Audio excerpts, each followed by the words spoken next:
Okay, ठीक आहे, ठीक आहे.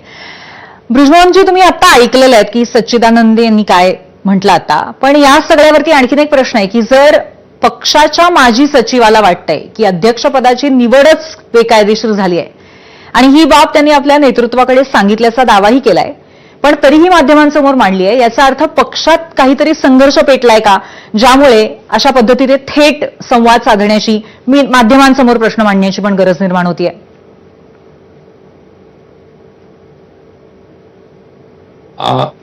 पार्टी बिखर रही है, इससे मैं सहमत नहीं हूं, क्योंकि पार्टी में हमारे आदरणीय प्रफुल्ल पटेल, सुनील तटकरे, भुजबल साहब, दिलीप वत्स पाटिल, ये बहुत ही समझदार और जनता से जुड़े हुए नेता हैं।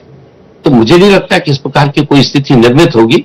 और ये बात, लेकिन फिर भी ये बात बिल्कुल सच है कि जब तक ये सब लोग मिलकर संवादहीनता को समाप्त नहीं करेंगे, तब तक जो शक्ति पार्टी की सामने आनी चाहिए वो शायद सामने ना आ पाए। सच्चिदानंदजी, आता आणखीन एक प्रश्न आहे की तुमच्या पक्षाचे नेते म्हणतायत की तुम्ही अशा गोष्टी पक्ष नेतृत्वासमोर मांडायला हव्यात, असं पत्रकार परिषद घेण्याची काही आवश्यकता नव्हती. त्यामुळे तुम्ही आधी पक्षातल्या नेत्यांशी यावरती काही बोललात का? हा संवाद साधण्याचा तुम्ही प्रयत्न केलात का?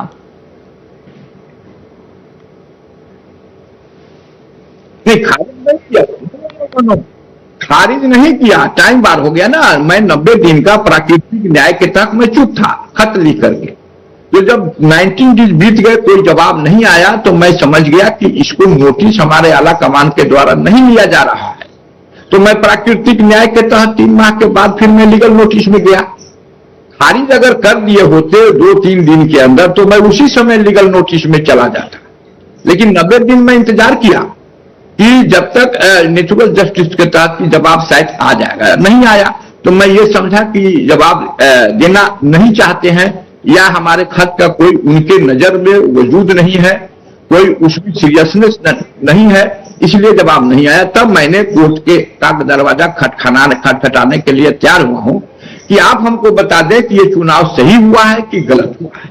और कोर्ट ने हमको जब बता देगा कि नहीं चुनाव सही है, तो मेरा पिटीशन खारिज हो जाएगा। जब वो जजमेंट देगा कि नहीं चुनाव अवैध है, तो ईसीआई के यहां फिर से आगे की कार्रवाई का मांग करूंगा मैं। ठीक आहे, शेवटचा प्रश्न आहे बृजमोहनजींना. पक्षामध्ये सगळं ठीक सुरू आहे ना? कारण अशा पद्धतीच्या जेव्हा चर्चा होतात तेव्हा पहिला प्रश्न हाच असतो. निश्चित रूप से, क्योंकि देखिए ये राष्ट्रवादी कांग्रेस पार्टी देशव्यापी पार्टी है। पूरे हमारे, मैं चूंकि खुद महामंत्री होने के नाते मैं पूरे प्रदेश, दूसरे प्रदेशों का काम भी देखता हूं।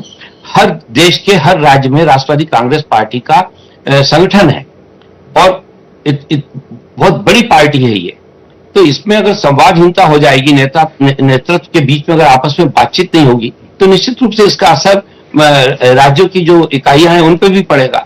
तो इस संवादहीनता को तो समाप्त करना जरूरी है ना। जब तक संवाद नहीं होगा, तब तक ये पार्टी अपने सही स्वरूप पे कैसे काम करेगी?